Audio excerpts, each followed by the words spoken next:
Jayanti, Live on Facebook now and everywhere, but it takes me just probably 1 2 minutes to set it all up. yeah, Jayanti is having trouble getting in actually. Okay, but you see the link is correct. If Yeah. And it's not opening, she says. So she's gonna try to log in from her phone instead. okay, yeah, sometimes if there's a cache and you had another event, it could sometimes get strange. Okay. And I'm just trying to help her at the moment, so Sure. yeah. Let me see if, because I did have the same problem, but then I noticed there may be a reason why. It could be because I didn't open the meeting till now. That it didn't. No, it should actually Yeah, allow people in yeah, before. yeah. No, it should We allow were in people in before. before. That's no Yeah. problem. Okay, we get that on. Just gonna do LinkedIn and then we're streaming already. Okay. Oh boy, have you got my best side? we got you on our side. All of your sides are the best. Yes. Oh, flattery will take you places. You know that. Okay.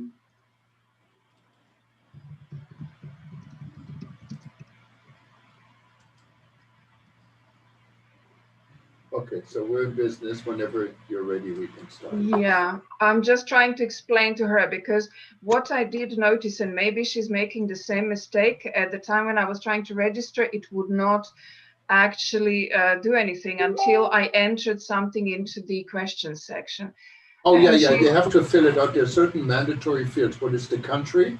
Yeah. And also in the country and the name and the email, I think is mandatory. But you see a little red star. Whatever is a red star, you have to fill out. Otherwise, the form wouldn't connect. To include something. Yeah, I'm just trying to help her with this one because I think she didn't notice that I instructed her to complete that section as well. It's something into the comments or question. I don't think the comments is mandatory. The comments should be fine. I think it was actually, like I said, until I completed that and put some gobbledygook in, didn't want to do it for me either. So I'm trying to remind her to go back to it and make sure that she's done that. So she should be able to. Now, Jayanti's part, we have 3 presentations. Okay, she's coming in now. Oh, she is excellent. Okay. That's the one. That's the lady you're waiting for, right? Okay. Oh, brilliant. So we got everyone together. Excellent. Yes. Okay, so let's we can start then. Okay, so I'm going to put everyone on mute, and for like 20 seconds, and then excellent. I get everyone live. That's the one. That's the lady I got waiting for, right? So Jayanti, we got. Oh, brilliant. So we got everyone together. I'm sorry, that's just excellent. The live started, so that's supposed with an echo. I turned it off. Okay, okay, there we go. Yeah.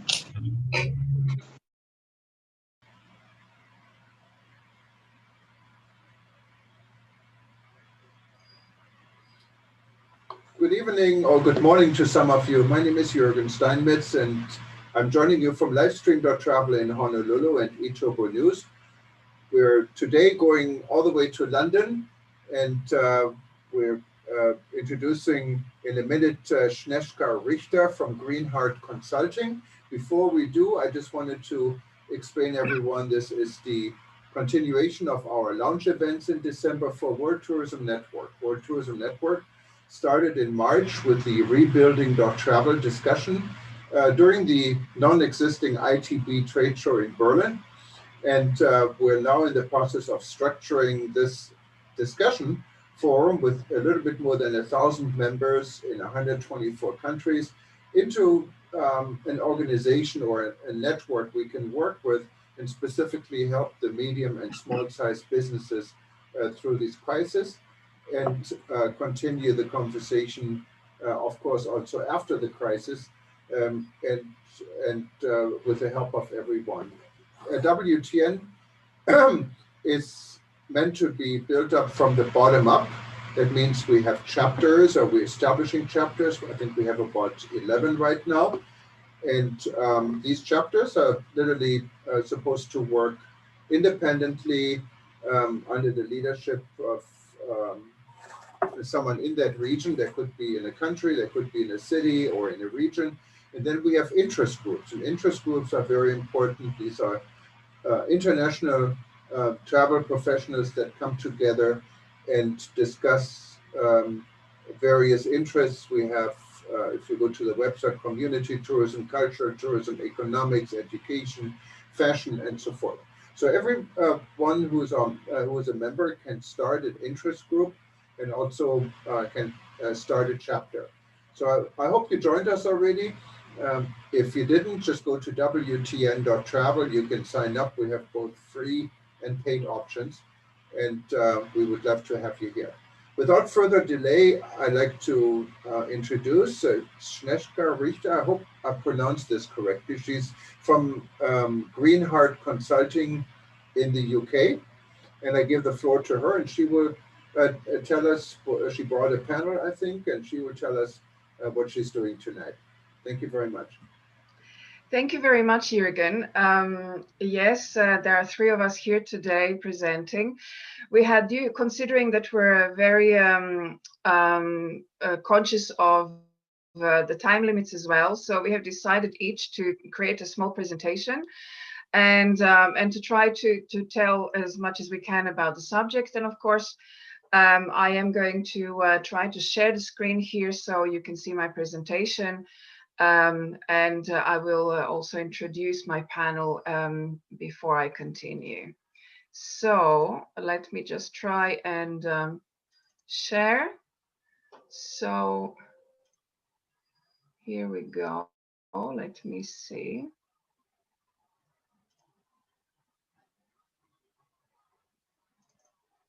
Yeah, can you see my screen?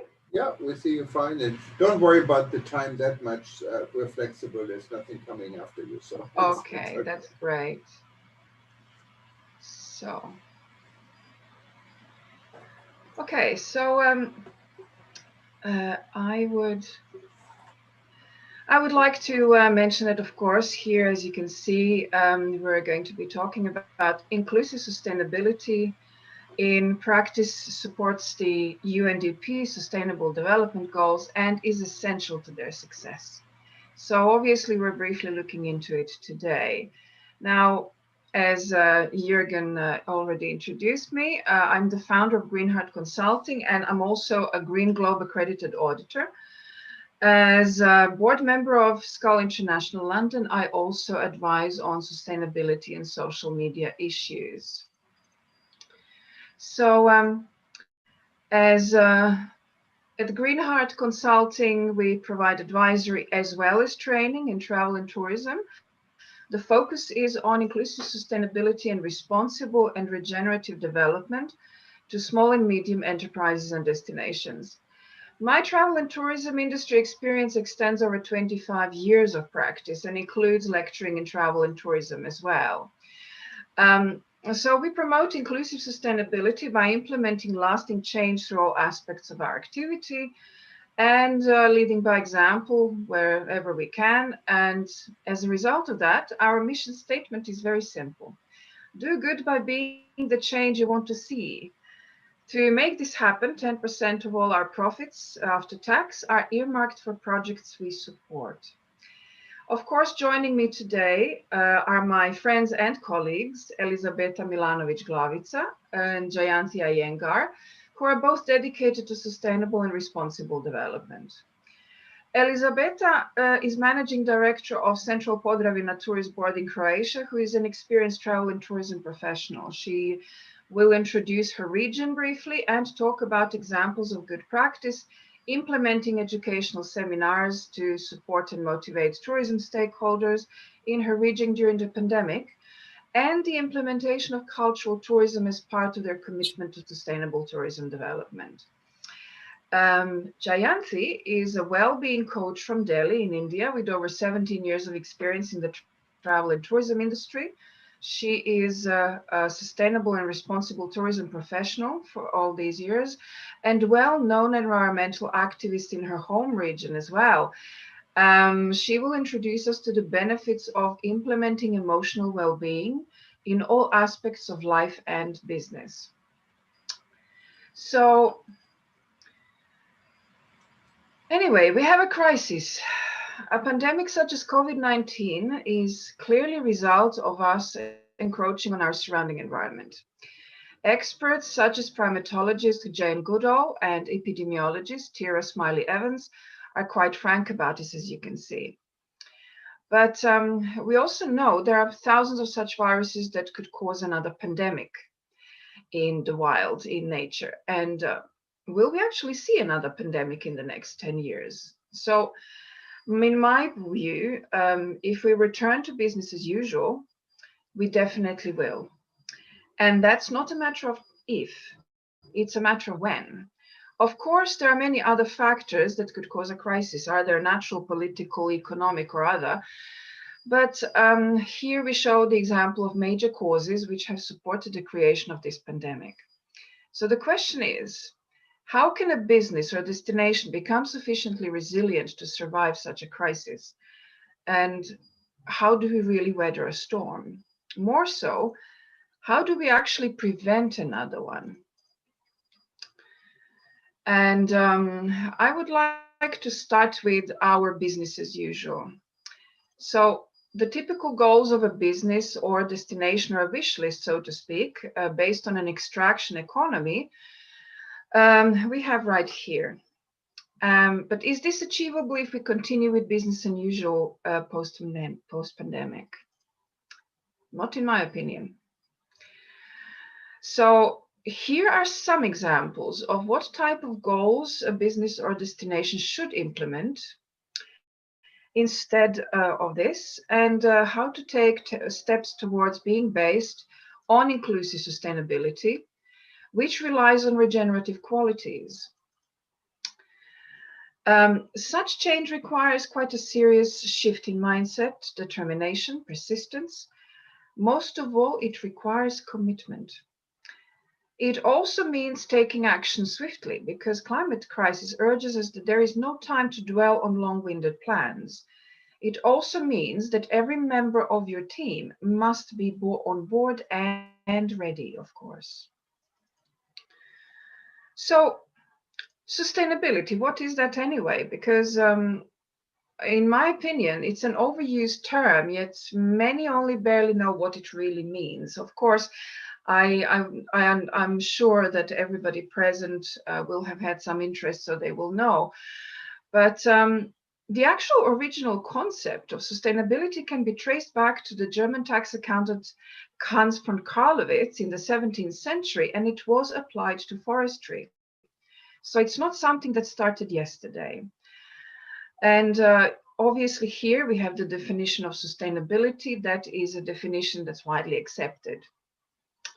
Currently, there is also much talk about regenerative tourism. So we'll have a look into inclusive sustainability first, as we do have a connection there, of course. So what is inclusive sustainability? As far as I'm concerned, it's a way of life, but it's also a step up from sustainability as we know it so far. And as you can see here, it rests upon 5 areas of conscious action. First of all, environmental responsibility. It serves to combat climate crisis, which directly threatens biodiversity, and therefore our own existence on the planet, by making conscious decisions and employing responsible use of natural resources. So protecting environmental resources is no longer sufficient. Regenerative development is essential.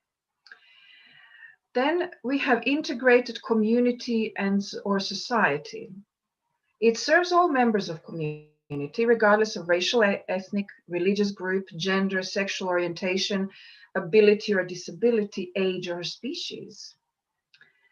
Cultural vitality is the practice of creating, disseminating, validating, and supporting arts and culture as a dimension of everyday community life. It's not just there for tourists. There are three domains of cultural vitality, and that is presence of opportunity, participation, and support for cultural participation. Of course, we can't go without economic health. It is essential to a sustainable future for every business or destination. And most importantly, personal well-being. By achieving personal well-being, the individual is more ready to become a consciously proactive member of society, able to implement and promote inclusive sustainability through their own actions. And that leads us to regenerative development. Regenerating is a step up from sustaining and more. It demands a holistic approach.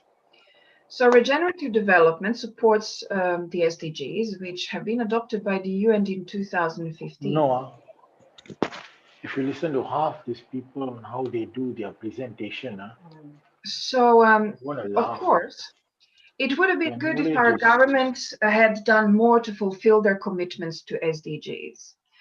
And I'm taking the UK as an example, of course, since I live here.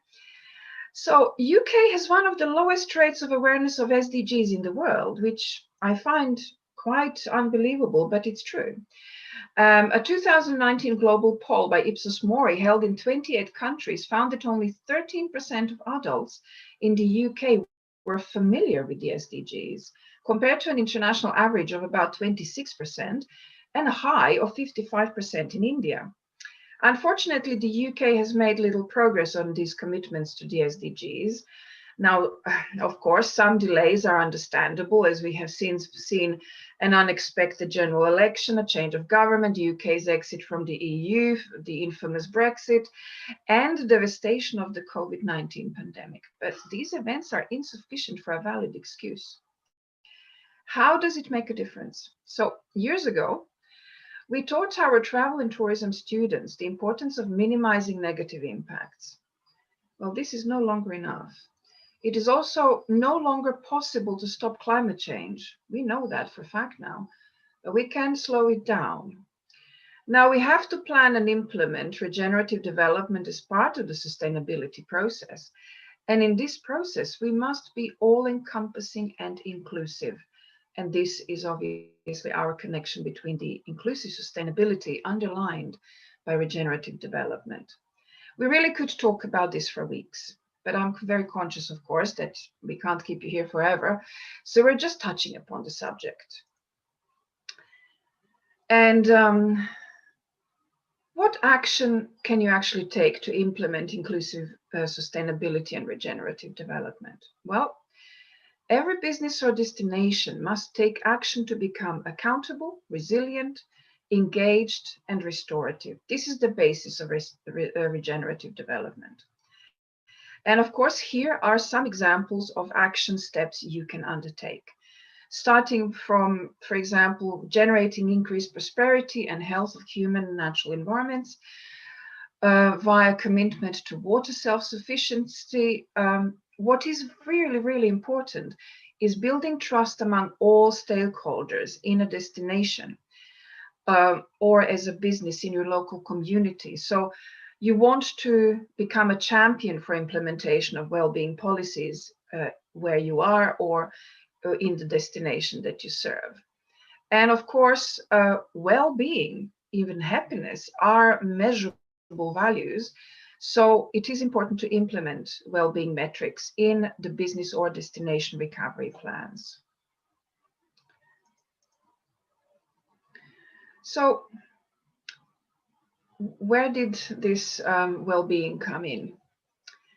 Of course, Jayanti is going to tell us more about the importance of well-being as well, and some routes, how to apply, etc. But considering my lecturing background, I would, of course, naturally choose to draw a loose parallel with Maslow's hierarchy of needs. I'm sure you have heard of.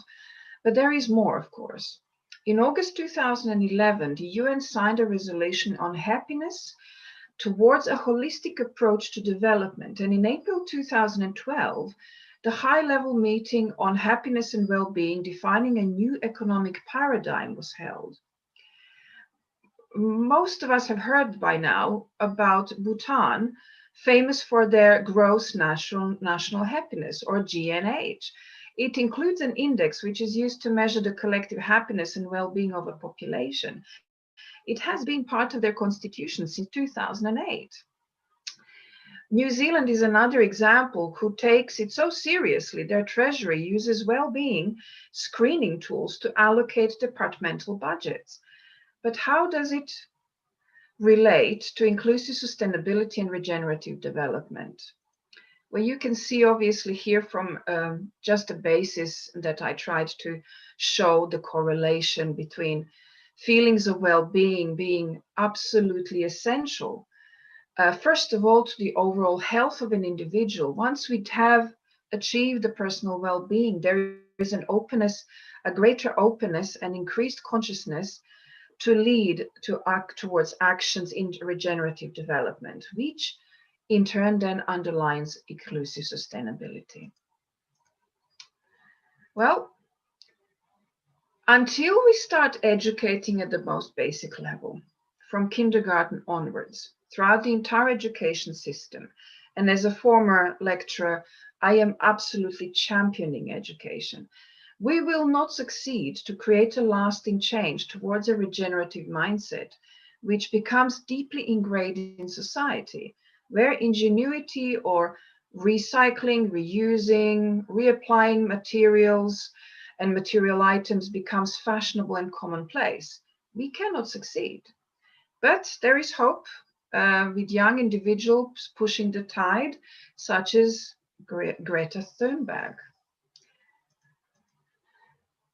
So, considering my background as well as a Green Globe auditor, I would like to highlight as one of possibilities to help in this situation is certification. And the role of certification is provide a benchmark of practice as well as framework for communication. So obviously, as I'm a Green Globe auditor, I use them as an example. But before I say anything more, I just want to say there are so many different types of certification, sustainability certification, etc. It is, of course, important to get the best one. It is important to choose the right one, the one that is going to be sufficiently robust and fastidious, I'd say, in checking and making sure that the destination, the business, the organization are doing the right thing and they are actually carrying on. Anyway, the Green Globe Standard offers companies or organizations a professional industry-tailored framework to comprehensively evaluate achievements in the field of sustainability based on the 4 pillars: sustainable management, social economic, cultural heritage, and environment. The applicable sustainability criteria and indicators vary according to region, business, segment, and locational factors as well. As, of course, you can see some of these factors. So, of course, we haven't forgotten COVID. What about COVID? Do we actually need inclusive sustainability and sustainability certification, regenerative development, when the travel and tourism industry ecosystem has been decimated and desperate for recovery? Well, just some benefits of certification here. So some examples of benefits implementing certification. So if we take reduced operational costs, at Green Globe, we did actually measure a 10% saving on energy, for example, by implementing the basis into businesses when getting this certified and working towards certification. For example, decreased employee turnover is something that is of great importance. It saves money, of course, as well. And we have measured a 7% increase in staff satisfaction. And I could go on, of course, again for some time, but let's move on. Because I do have colleagues that are going to want to speak as well, so I can't take all the time in the world. So anyway, without a conscious commitment to change, with a complete shift in mindset, we cannot succeed. There have been calls to save tourism for at least a decade now. From where I stand, very little has changed during that time. Now we're learning the hard way. So we do have the tools to implement change, of course, but we haven't done enough about it, and the time to act is now. Thank you very much indeed, and I would like to pass on the word to Elisabetta.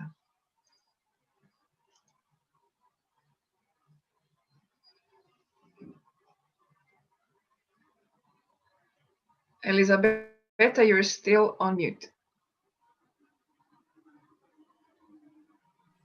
Oh, I'm sorry. I haven't noticed this before. Let me start. Hello, everyone. I'm Elisabetta, as a representative of the Central Podravina Tourist Board in Croatia. I'm very grateful to Jorgen and Sneška to give me the opportunity and to share my experience of and introduce my small, as I can say, small piece of paradise of ours, these Podravina areas. Our vision is to become a sustainable and responsible destination, but till we achieve this point, we need to take a few steps before. Podravina literally means a region near Drava River. And this amazing river, many called the Amazon of Europe, the wildest part of the river Drava is going through my region, through Podravina areas. And this area is still pure, as I can say, virgin destination. 3 years from now, back in 2017, we started to build our story based on the long tradition of culture, customs, and all the workshops, tales from the long time ago, and intangible heritage. One of the wide known intangible heritage of Podravina is naive art. There was a group called Zemlja, the Earth, formed in the Deep Depression and political crisis in 1929. And it was a time of extensive culturalization of villages sprouting from desire for equality of all social classes, especially peasants. An academic artist, Krsto Hegedušić, in 1930 founded the Hlebine Art School, a naive art movement that involved young peasants, painters. One of them, Ivan Generalić, reached world fame, and then Ivan Večenaj, Ivan Rabuzin, Ivan Lacković-Kroata, Josip Generalić, Mio Kovačić, and others following his steps. Today, many of the third and fourth generation of the naive artists are still alive, and you can find them in their private galleries and ateliers. The interest on naive art started to fade, so our job is to find a new way of introducing this amazing art to new generations and new people to find, and we need to find creative ways of doing that. One of them is to using storytelling and interpretation as a technique to give the visitors first-hand experience, to give natural and cultural heritage deeper meaning. Through sharing the knowledge and organizing the workshops, telling stories and organizing events, we're taking small steps to achieve our goal to become sustainable, desirable, and safe destination. You can see some legends of Podravina through the lens of the camera of talented photographer Iva Lulic from Zagreb. She wanted to capture magical atmosphere of Podravina and to make all our legends alive, which we have many of them. Here you can see just a few of many protected intangible heritage, like playing cymbals, making cake mazanica, or making licitar. Licitar is a colorfully decorated biscuit made of sweet honey, often used as an ornamental gift or souvenir from Croatia. And about symbols, you can see here on the photo a lady who is playing cymbals, and she starts to teach. She started to be a student when she aged 63 years old. So you are never too old to chase your dreams. Croatia is really full of tradition, especially in Podravina area, and this is all really amazing to see, but many locals have no idea about the value and the importance of their local culture. So that's the reason why we organized many workshops, trying to educate much people as we can. So we started from the basics, from the early age with ABCs of tourism, and then we laid spread on the youth and till the old ones. And in many creative ways, we were literally stopped during this pandemic. And we are aware that there is going to be changes in the next period, and we have to develop the ability to adapt and learn quickly as things have really changed so fast. So we want to adapt through the education, but also we are trying to find ways how to start some safe events. So we started one event called Walks Through Naive Art in Hlebine, where people could walk around the whole village and meet villagers and local artists in outdoors. We also create some virtual events like online cookie festival called Prkačiada, just to keep people connected and create some good content until we see each other again. And we are extremely proud on the fact that we have brave people in our community who challenge and overcome fear. So this one here, you can see one open his accommodation while many businesses in tourism are closing. So they registered accommodation for now for 16 people. We also have, you can see at the bottom, one family who started live shows just to keep people connected and share their good spirit even in the middle of their times of struggle. For the future, we want to establish ecotourism, sustainable tourism based on the creativity, art, and nature. We are searching the ways of networking and joint branding, thinking of the great meaningful events.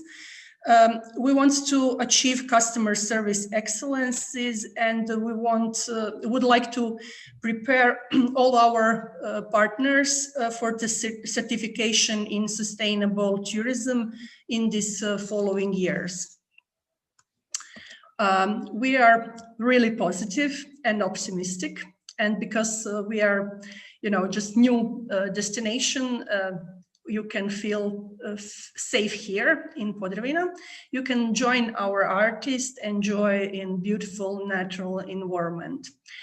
Thank you once again for having me here, and if you want to stay in touch, here is my contact. Thank you so much.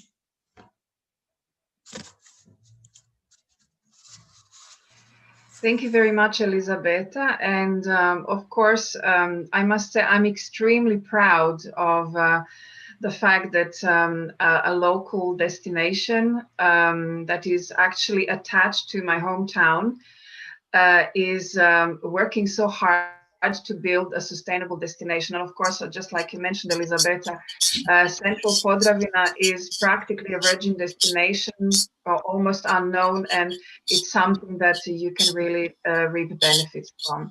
Anyway, I would like to next give word to Jayanti.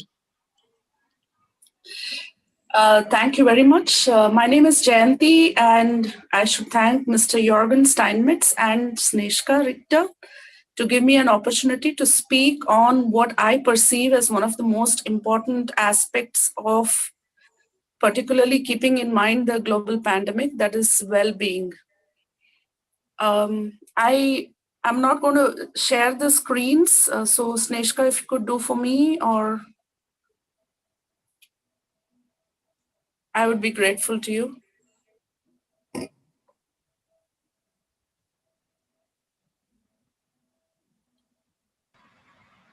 Okay, just 1 second. I am just going to open up your presentation. Hang on. Thank you so much. So to give you a brief, I have been working in the tourism industry for the last 17 years.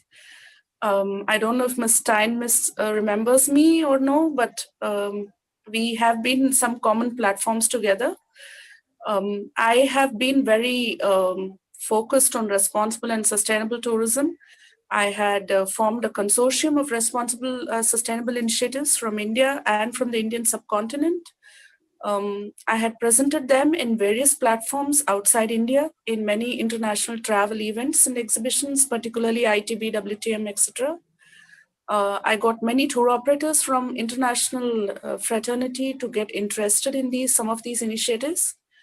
And I spent a lot of time talking to our local governments to actually give a fillip, to give more encouragement to such initiatives, so that every person in the fraternity gets some kind of income generation from these initiatives. Today, we are facing a period of crisis. We have been through, we have clearly seen that whatever has been happening till now, particularly in terms of destroying nature, its elements, pushing ideological differences to achieve limited gains, religious conflicts, war, terrorism, extinction of mass species, mass migration, and now a global pandemic. So the whole world needs a healing, and this healing extends to the humanity as well, because we need to now have a new dimension of thinking. We need to think away from hatred, bigotry, prejudice, etc. And I think the industry now is the right time to come closer to each other, so that the entire industry fraternity works as one, so that we are able to push more sustainable forces together, and with a strong commitment to environmental sustenance. If you see the kind of awakening that's happening now, majority of the people now are more inclined towards green initiatives. There is a strong sense of responsibility coming over for the green to keep environmental sustenance, and coupled with the fact that we need to ensure that every stakeholder gets maximum benefit. So this awakening has already started, and now is the right time to take this to the next level. New leadership within the fraternity should look at more community inclusiveness and sustainability. I'm not going into details because Snezhka has already very well explained all these things, keeping in mind the UNWTO SDG roles as well, SDG goals, I'm sorry. We need to think out of the box. So I have put some well-being goals out here, and the bottom line for these goals is empathy, compassion, and love. So we need to focus on global wellness. We need to focus on communities. We need to look at the macro picture for the society, for the country, for the planet. We need to look at using maximum diversity in terms of talent, backgrounds, visions, and rather than going back and forth and creating more ideological differences between each other, we need to look at a comprehensive view so that we all collectively come together for the sake of our own self, that is the individual, then the society, organization, the country. So we need to create a new world view on gender equality, social justice, equal opportunities for all. We need to create new inclusive economies and not specifically cronyism and power mongering. And we need to have some individual goals as well. The first thing when we speak about individual goals is, in this area of pandemic, we always think that why me? What have I done? Why should I go through all this? But we need to look at some kind of acceptance, go for spiritual counseling. This is where people like us come into a picture, where we are trying to help as many people as possible so that they feel more grateful, they feel more confident with their own talents and skills, so that they feel the right kind of perspective to operate now, keeping in mind this kind of pandemic that we are facing. Many people have lost jobs, many people have lost even their own family members. So this is the time we need to reach out, extend, and give the maximum that we can as a helping hand. And I'm grateful to Mr. Steinmetz to create such kind of platforms where people can come together, brainstorm, discuss, and come out with solutions. So some of the perspectives I've listed out here, I've already mentioned about the society, the community, the country. So we need to all bring all these aspects together so that we, as one single identity, are able to leverage out of this and give the best out from within ourselves and from the society and from the country. So these are some of the areas where, as an individual, we can work on our own emotive wellness. We can connect within, and showing a deep sense of external empathy, we can achieve a lot of goals. The first and foremost thing which I think for an individual is enough sleep. So if you're not able to get enough sleep, you seriously need to work on that, because if you are well refreshed, you will be able to give as a leader a better sense of perspective to many people. Then, of course, is nutrition, biological grounding, wellness, limbical movements, yoga, pranayama. All this is well known. I don't need to elaborate. A feel-good factor that comes from deep sense of commitment and contentment, a deep sense of gratitude. Mind management, where we are able to get rid of negative, toxic energy of bigotry, separateness, hatred, and some kind of small-mindedness, where we look at the larger picture and connect spiritually to a higher entity, so that whatever action we perform, that action is more comprehensive. So these are some of the points that I have mentioned. In the last 13 years, I have researched a lot on psychology, spirituality, alongside working in the tourism industry. And now I run specialized courses. I do mind energy healing. I do mind therapies. On Sundays, I run programs which are specifically meant for internal awareness, so that when you're connected internally to your awareness, you can automatically perform larger actions. Thank you very much. You can always connect with me on LinkedIn or on WhatsApp or any other social media tool. And if you have any questions, I would be really happy to answer. Namaste. And we'd be happy to add your information. And I do remember you. Good to see you again. Thank you, Mr. Stan. Yeah, we have been on the UNWTO associated conferences. Yes. I do remember that very clearly. Yeah, and just join us, and then you get a profile, we put your information up, and maybe you can join one or even lead one of our committees. Sure. For anyone together with SNETJA, and I think there's good opportunity. Good to see you again. Thank you so much. Thank you, Jayanti. That was really, really great as well. And I have to thank you both, Elisabetta and Jayanti, for supporting the panel, the session with great insight as well. But particularly thank you, Jürgen, for actually creating this a platform for us to be able to share our experiences and our thoughts. The World Tourism Network is definitely a great opportunity, and I do hope it grows to the maximum, as we do need as many stakeholders as possible from the tourism industry to join and take part, basically. But anyway, I wanted to just conclude with a few words, and then, of course, if there are any questions, we will be open for them too. So I wanted to mention something from my past. When I was a lecturer in travel and tourism, discussing the purpose of being a responsible tourist, one of my students asked me, "But why should we not have fresh towels every day if we paid for it?" I don't think I need to add much more than that. Educating your clients is key. Educating your staff, your local community is key.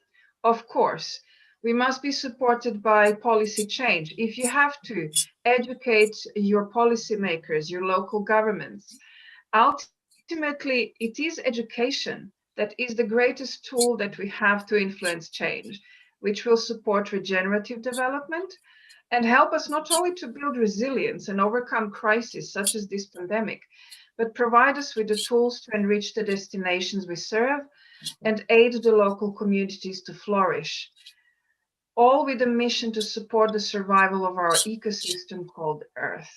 Thank you very much indeed, and over to you, Jürgen. Yeah, thank you so much. This was a very interesting session and so important. And it kind of adds a little bit to what we have been discussing on a number of platforms. So it's definitely a good discussion. We could expand to an even larger audience. Yesterday, I remember Jeffrey Lippman, I'm sure you know, had a good session. Yes. Even then we had a session on happiness with the gentleman, I can't recall his name now, from Australia. All in community tourism and all these things kind of fall together. So hopefully all of you will join us, and so we can continue this and do make an impact. That's all we want. So, but anyways, there are. Okay. There is questions. I think there is. I cannot read this. Nisana is asking, is raising a hand. Yes, thank you very much, Jürgen. Oh, it's you. It's Mrs. I didn't read your name. Let me introduce her before you go on. She actually runs our educational interest group, and she's in Serbia. We call her Snow White, and I couldn't read this here because my lamp was shining so bright on my screen, so I couldn't really. But I know, of course, who you are. Thanks for joining us again. I mean, it's like Stephen, I have to mention Stephen. I didn't mention him yet. And also Arwin. They have been on so many of our sessions here. Thank you so much. But go ahead. Thank you very much. And thank you very much, all panelists. Snezhka, you remember that we met many years ago. Yes, we have. I remember very fondly. And there you go. We've got two Snow Whites in one. That's right, because Snezhka is a nickname of Snežana, Snow White, or Snevitchen for Jürgen. Yeah. Originally. You gave it all away now, Snežana. That's true. This is excellent panel, and this is what we are talking about when we started this group education and training. And I hope, Jürgen, that we can squeeze one new panel until the end of this year about the importance of the education and training in tourism. Mm-hmm. Yes, absolutely. We should do that. We can do that. Lovely. Snezhka, you will be a part of it. Are you agree? Absolutely. I would love to, with absolute pleasure. You know that I used to be a lecturer in travel and tourism. So I am, as you can tell from my presentation, I am, and even concluding words, education is such a key, massive key. So absolutely, I'd be delighted. Thank you. It is really excellent what we heard today. And I think that will that will do it on our panel to see from the different aspects and the different views about the training in tourism. And as you said, and your colleagues from Croatia and from India, you said that education is the most important in these days. And I agree, because COVID-19 put our lives upside down, and we have to see what is the most important now to put tourism back on new tracks, not on the old tracks, but the new tracks. And because of that, I thank you very much. And Jürgen, thank you very much that we can squeeze our panel, so we will discuss about it. Thank you What I very will much. do, I will send you a link, and you can just schedule it at your convenience. It has all the open spots on it, and we do have a good number of open spots we can find. Don't worry Lovely, about it. That's lovely. great. Thank you very much. Thank you. Thank you. That's from me. That's all from me for now. Okay. Lovely to see you and speak to you, Snezhana. Well, in that case, we'll be in touch. Yes. I don't know if there's any more question. Feel free to raise your hand. Stephen must be asleep by now. It must be 3:37 in the morning in New York. Wow. No, I am not asleep. I'm very much awake. Oh, blimey. This is a typical British response. Not that I'm British, but I'm so anglicised. Blimey. Wow. This has been brilliant. I'm really in awe, actually, to have been here, and it's been an honor, and to listen to all of the presentations. This has been fantastic. Thank you very much. So much. Thank you. Thanks for being pleasure. here. Thanks a lot. Thank you. And now, Arwin, Arwin is joining us from Borneo. Is that correct? Wow, one of my all-time favorite destinations. Hi. Hello, my great love to Borneo. When can I expect to see you here? Oh, I honestly, I couldn't wait for another opportunity. Okay, great. I love to be one of Cinderella's dwarfs. I think she's fantastic. I think we all should be one of the dwarfs for her, because she's a real catalyst. She's a primary mover for what she's doing. Hats off to you. Thank you very much indeed. Thank you, guys. This was excellent, and I really appreciate you doing this. And I just wanted to remind everybody, this is live streaming. Of course, many of you see us on eTurbo News. We're going to repeat this a number of times for the next 2-3 weeks, but you also find it on archive, probably in the next 24 hours. Just go to worldexpo.travel and you can find this and all our other sessions we had so far on archive. And again, if you haven't joined World Tourism Network, please do go to wtn.travel. And of course, don't forget reading eTurbo News. We're here 24/7 and trying to cover the world. What is a challenge these days? There's so much to cover and so much you really don't want to cover. But let's go back to the good parts. I wanted to mention one more good thing at the end of the year. At the end of our launch month, we're going to have the second session with Louis D'Amour and Peace Through Tourism. The first session, it went more than 3 hours and people loved it. We had an introduction of what Louis did in this 35 years since he started the organization. And now we're going to look forward what is planned for IIPT in the future. We're also having our New Year session, and we're trying to say goodbye to COVID, because if we compare it with the Spanish flu, it just finished exactly 100 years ago at the end of the year. So we're hoping we can put a lot of COVID to rest. We probably can't put it all to rest, but hopefully start the New Year's with a little bit on a positive note. And we'll be joined by tour guides from all over the world. Maricia, who's one of the US ambassador for the International Tour Guide Association, and also the president of the association from South Africa, will be joining us together with people who work in the field and who are essential for our business.